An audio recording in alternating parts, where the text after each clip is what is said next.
Tim Horton'da işlеген ayal. Post. Abdori Gülşen Abdüqadir. 8. qism. Küreş haqqida bayonot. Küreş Uyg'ur tilidagi bu so'z Maryamgulning tuyuqsiz xiyoliga kelganda, uning ko'ngli ilishib, qusqisi keladigandek. Xuddi sezik ayol bir narsadan seskangandek bir sezim paydo bo'ladigan bo'lib qoldi. Chunki Maryamgul u kurash, bu kurash. Uning bilan kurash qilish, buning bilan kurash qilish deganga o'xshash ba'zida mavjud va lekin ba'zida mavhum bo'lgan bu uqum ichida tug'ildi va yashadi. Uning onasi Risolatxon xonim uni madaniyat inqilobi ko'rishi toza avijiga chiqqan yillarda tug'di. Shuningdan keyin u o'zimi ma'nosini toza bilib ketmaydigan Shujing joychilar bilan kurash, Yapon bosqinchilarga qarshi kurash, Amerika jahongirligiga qarshi kurash, o'ngchi yerlik millatchilarga qarshi kurash, pan-turkizm bilan kurash va hokazo kurashlarda shuar yodlash bilan Maryamgul ko'plagan yillarni o'tkazdi. Maryamgulning 3 yoshga kirgan mezgillari bo'lsa kerak, tuyuqsiz dadisi Abdurahmon apandi markaziy shahardagi qaysidir bir gazitxona mudirligi xizmatidan elib tashlanib, Maryamgul cho'ng bo'lgan bu shaharga surgun qilindi. Oradan bir mezgil o'tgandan keyin bu oila Tangir tog'larining o'mirtqisiga joylashgan Mo'ng'ulkura noyisining Qarsu yezisiga tarqoqlashtirib etildi.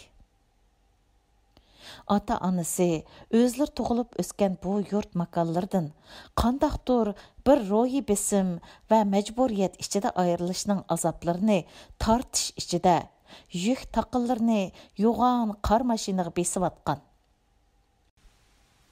Mahalla ko'ylarning hammasi degudak partizan bo'lishga majburlanib, yuzlarda qilch kulkidan asar qolmagan kunlarda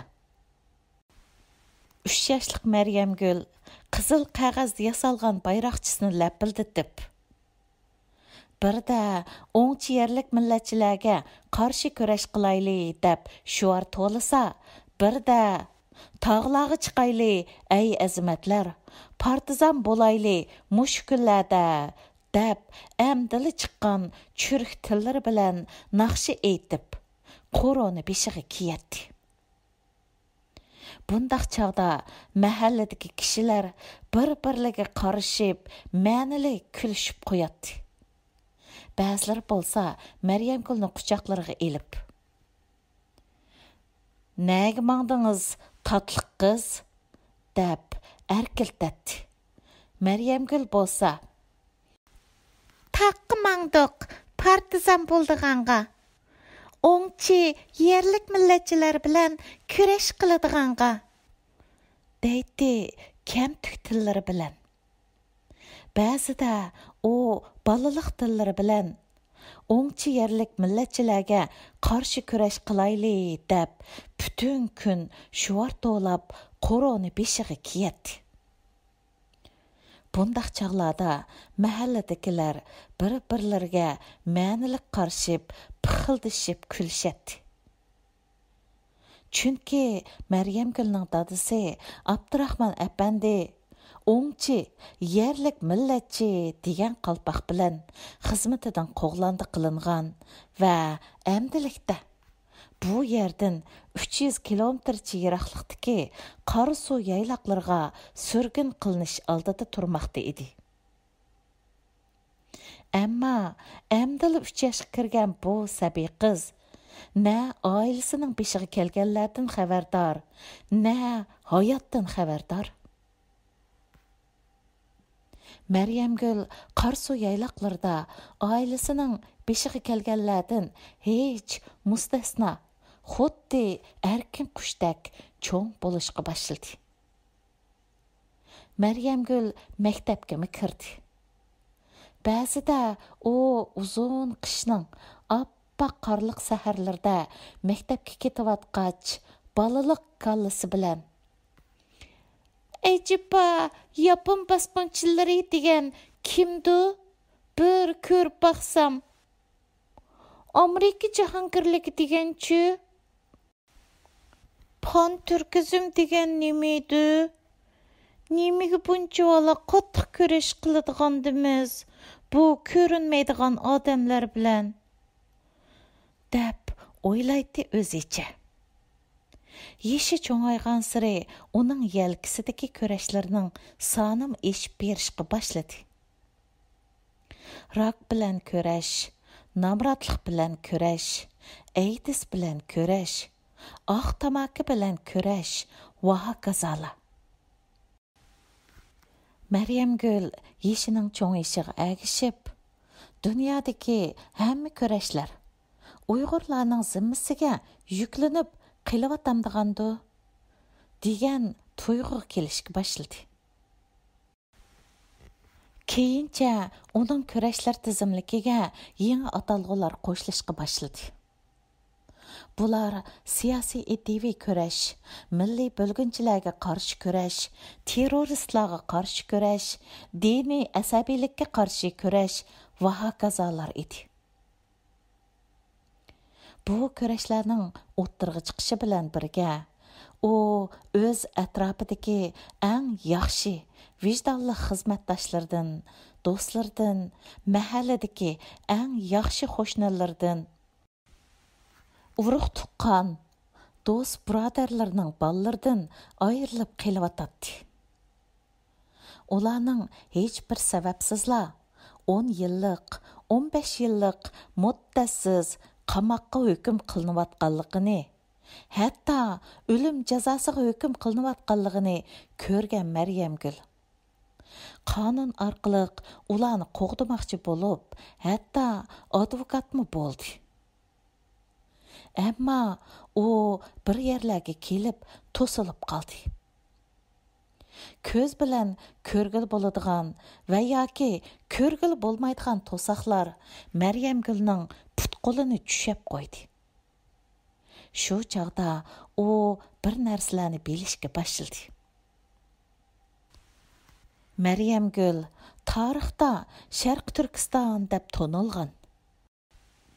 Ammo hozir xira-shira yalqinjab o'chish holatida qolgan oxirgi gulxon uchqunlardek yelinjayotgan bu vatandagi xalqlari birda kulib, qo'riq momaydak qo'rilib qoladigan.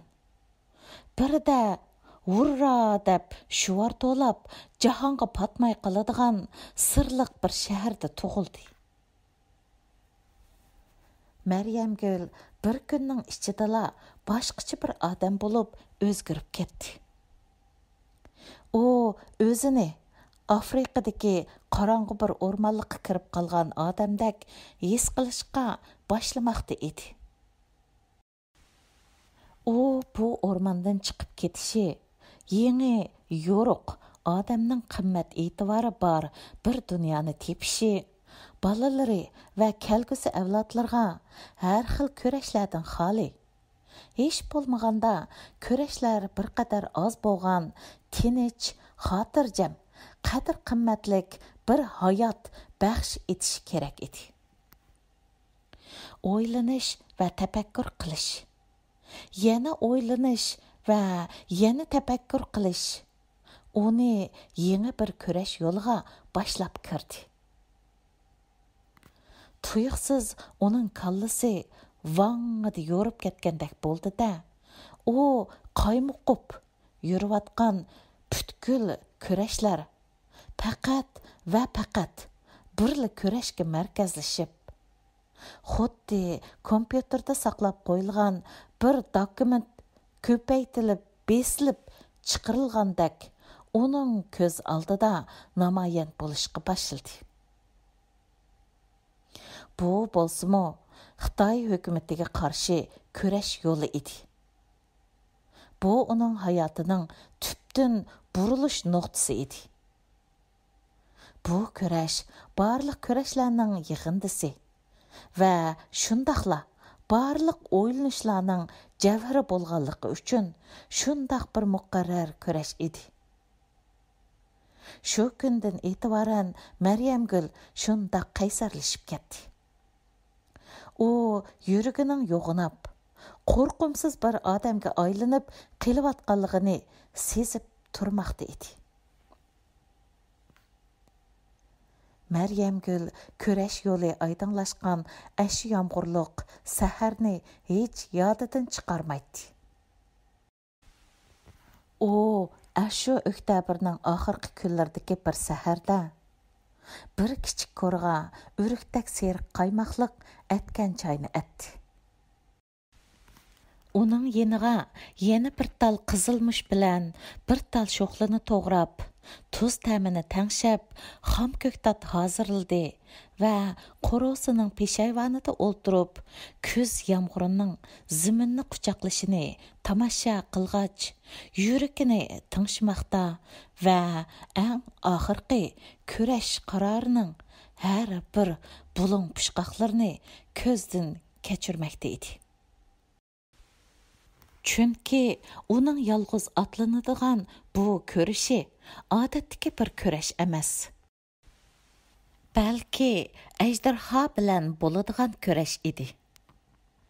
O, nepiz yiqilgan piyozliq tonur nenini ikki qatlab o'shtib atgan chayga soldi.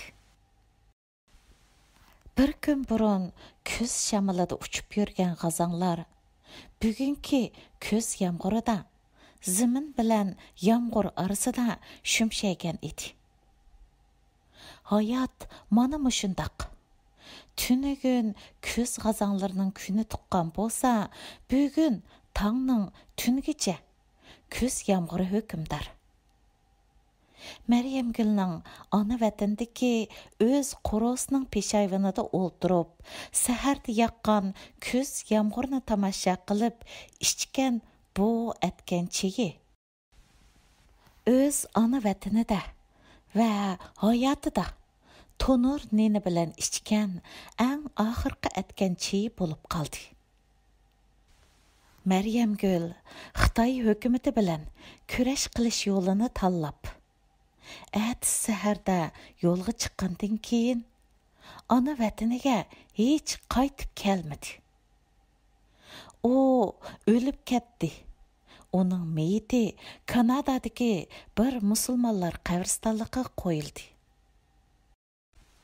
Uning qabri teshiga Kanada Tim Hortonda ishlagan tunji Uyg'ur ayol, Sharqi Turkistonning odamlari birda chaqchaqlashib, kulishib, momayda qo'rilib qoladigan, birda vurra to'lab jahonga patmay qoladigan xosiyatli bir shahardagi bulbullari cho'nqur xandan urib sayraydigan, yuqori, o'tira va tövan iqimlari uch xil ism bilan mashhur bo'lgan bir daryo sohilida tug'ilgan. Xitoy hukumati nazaridagi dushman, Uyg'ur xalqi nazaridagi erkinlik jangchisi deb yezilgan edi. Məryəmgül vatanda qurilgan Al-Aman tashkilotining a'zosi edi. Chunki o, kurash vatanning ichida deb o'ylagan edi ayni chaqda. Al-Aman tashkilotining a'zolari shunday o'ylashgan edi.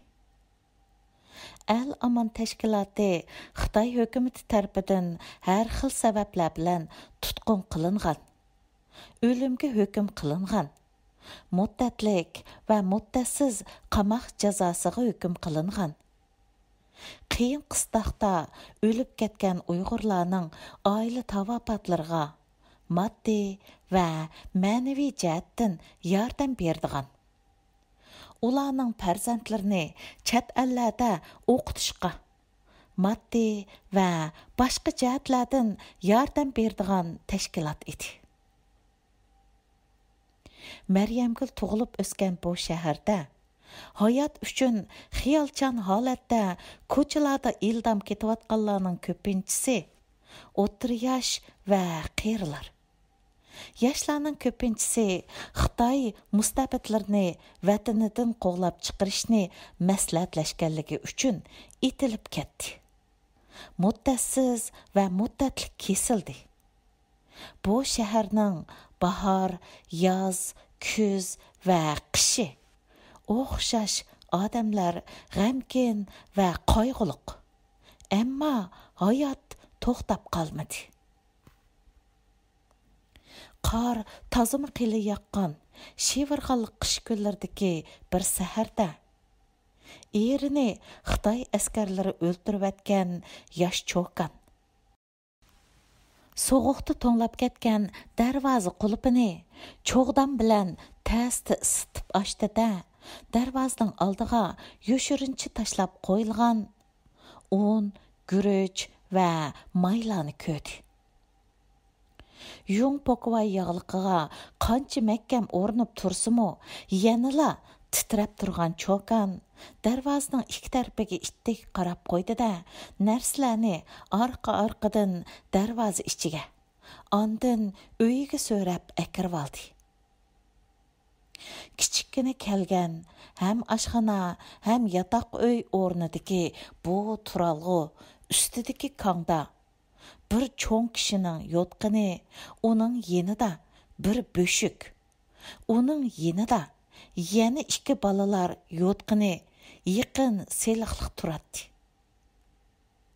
Narsalarning bak to'nglab ketmaganiga qaraganda qo'yib qo'yilganiga ancha uzoq bo'lmagandek ko'rinadi.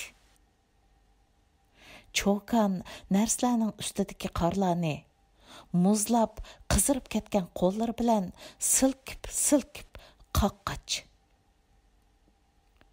El yurt aman bo'lsin deb shivirladi. Shu tapda uning qo'liga bir narsa urildi. Xaltalarning og'zida bir bog'oqcha turadi. Bog'oqcha yo'l bo'lib ketmaslik uchun bir necha yaltiroq xaltani bir qilib mahkam o'ralgan edi. Bu qitim cho'kanning qo'llari bu qattiq bog'langan yaltiroqlarni ichish uchun qo'lashmay qoldi. O qaychi izlamoqchi bo'ldi. Ondan esiga keldiki, qaychi ishlatmaginiga bak uzun bo'lganligi uchun allaqachon ajrab ketgan edi. O yugurib berib, yostiqning ostida qo'yib qo'ygan pichoqni oldi-da, mahkam bog'liqliq plastik xaltani pichoq bilan tirnalab ochdi. Bog'oqchaga dana qilib koni yiziqda. Darvozaning ichiga tomning yeniga qarang. Kesakka bog'liqliq bir konvert bor. Ko'mir alarsiz. El aman tashkiloti deb yozilgan edi. Sirtda yana shivirgan g'ulmoqda edi. Bu qitim cho'kan pokvay yağlıqı bilan yuz ko'zlarini mahkam o'rab, balalar yotqini ustiga yepib qo'ygan aranchi jugini kiyib o'yliga chiqdi. O shivirgan uchirib, qor dovillari paydo qilib qo'ygan palampaylardan avaylab tushib, qoro temining yeniga keldi. O cho'qchiyib turgan bir narsani mushu chig'i deb qorga qo'lini tiqibdi. Qattiq qetib qolgan muz bo'lib chiqdi. Cho'kanning qo'li qattiq muzlab ketdi. U qo'lini darhol paxtaliq paltosining ichiga tiqib isitdi. Bu qitim o yung paypoq ustiga kalaч kiyib olgan putlari bilan qorlarni ilashtirdi. Uning putiga yana qattiq bir narsa urildi. Bu qitim o kesakni topgan edi. O puti bilan qorlarni ishtirib irg'itib, pishiq kesakka rezinka bilan mahkam bog'langan yana bir plastik xaltini ko'rdi. Shivirg'anliq qor uchquni uning yuzlariga urmoqda. eteklerini uçurmakta. Birdemning ichida o oppoq qor odamiga o'xshab qolgan edi. Çokan muzlab ketgan qo'llar bilan oxirgi bir g'ayratni ko'rsatib, kesakni yerdan uzib oldi-da, uyiga yugurdi. Yana bir necha yaltiroq xaltaga o'ralgan bir konvert chiqdi. Çokan uni avaylab ichib, taqqazoliq bilan sanashga boshladi. 1, 2, 3. Raqamlar ko'paygan siri Çokanning chiroyidagi tabassum alomatlarimi shuningga qarta o'zgarmoqda edi. Konvertda 500 yuan pul bor edi. Çokan qattiq bir ulug' kichiktindi-da, yana shivirlab: "El yurt aman bo'lsin", dedi. Yuqoridagi partizanlik yordamini elib borganlar El Aman tashkilotidan Maryamgul boshliq 3 ayol edi. Darvaqa bu shahar xalqi ko'p narsalarga chorsiz bo'lsa-mu, ammo shehid oilalarini qo'g'dashga qodir edi. Bu shaharda nurg'un yoshlar o'lib ketdi. Ular Xitoy askarlar bilan etishibmi? Xaylarning satqinligi sababidanmi? Turmalardagi urush, qiyin qistoq bilanmi? O'limga hukm qilinish bilanmi o'lib ketdi?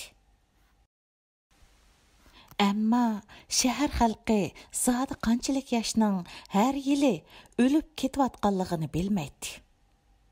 Ular Xitoy tajovuzchilarini vatanidan qo'g'lab chiqarish uchun harakat qilgan mustaqillik jangchilari edi.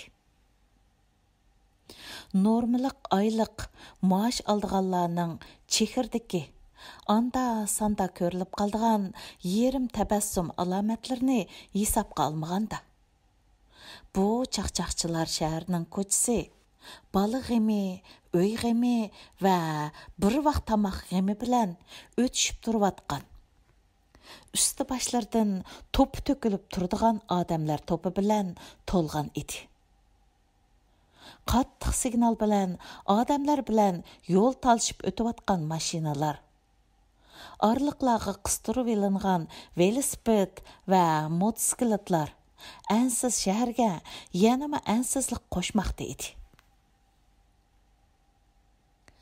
Assalomu alaykum. Assalomu alaykum. Ular qancha g'amkin bo'lsa-mu, tonish bilish, yari birodarlarga salom berishni unutib qolgani yo'q. Bu salomga cho'nqur ma'nolar yoshiringan. Ular aman bo'layli demoqchi. Shahar chorsiz, ammo yashashda chorlar uzilib qolgani yo'q. Qudratlik Xitoy tankillari, qurolliq askarlari, saqchi mashinalari shahar ko'chalaridagi har bir bulung pushqoqni qattiq tekshirmoqda edi. Eng yomon bo'lgani va qo'rqishga arziydigani har qaysi mahallalardan setib olgan maoshliq ting-tingchilar edi. El Aman tashkilotining pash bo'lib qelishi ko'z bilan kirpikning orliqidagi ish edi. El Aman tashkiloti a'zolari jiddiy yig'ildi. Bu yig'ilish tarixiy xarakterlik yig'ilish bo'lib, ko'p muzokaralardan keyin pash bo'lib qilish ehtimolligining qosh bilan kirpikning orliqida qolganligini, agar pash bo'lib qolgan taqdirda Xitoy turmalardagi qiyin qistoqqa ayollar tugul erlarning bardoshlik berolmaydiganligini, natijada vatan va millatning bir avlod o'yg'oq va ilg'or ziyolilari uchun cho'ng yo'qotish va bo'shliq bo'ldiganligini ko'zda tutib, El Aman tashkilotini amaldan qoldirish, a'zolarning imkoniyat yor bergan yo'chiqlardan unumlik foydalanib, chet ellarga chiqib ketish va chet ellarda vatan va millatning beshig'i kelgan kulfatlarni dunyo xalqiga anglatish qarori oldi. Bu qaror ayni chog'da to'g'ri qaror deb qaralgan. Agar Uyg'ur xalqining beshig'i kelayotgan bu kulfatlar dunyoga bildirilmaganda, Xitoylar Uyg'urlarni bir kechida yo'q qilibasimi, dunyoning bilmay qoladiganligi nazarga ilingan edi. Maryamgul dunyodagi barliq kurashlarni yug'urib, faqat va faqat birli kurashga, ya'ni Uyg'ur millatining hur va mustaqillik ko'rishiga yig'inchoqlagan shu kundan e'tiboran chet ellarga chiqib, xalqning beshig'i kelayotgan kulfatlarni dunyoga anglatish, shundoqla Xitoyni to'g'ri deydigan bir kuchni tepish kerakligini. Undaq bo'lmaganda Xitoyning bir kun ichidala butun xalqni qirib tugitibasimi, dunyoning xabarsiz qoldiganligini muayyanlashtirmoqda edi. Әмма u chet elda yaşagan uzun yillardan keyin haqiqiy kurashning yanala vatan ichida ekanligini his qilib yetdi. Hayot rəhimsiz. Dunyodagi barliq kurashlarni faqat va faqat birli kurash yo'liga mujassamlashtirib, bu yo'lda adoqqicha menish uchun qasam ichgan Maryamgul hozir Kanadada xuddi atyoz kelganda kunning isishi bilan asta-asta yerilib, u qirg'oqqa bu qirg'oqqa urilib, andin bir-biriga qistilishib, iqib, erib, suvga singib ketadigan Antarktikaning muzlardek. Urilib, so'qilib kelib, Kanadadagi 1-nomerlik tez mulozimat markasi hisoblangan Tim Hortonning mashina bilan kirib qahva oladigan mulozimat o'rnining kichikkina tor panjaralari taloga qarab turadigan bu xonasiga qistilib qoldi. Demakki, hayot Maryamgulga avval hayotlik bilan kurash qilasan, ondan boshqa kurashlarni tanlaysan degan darsni bermoqda edi. Tugidi.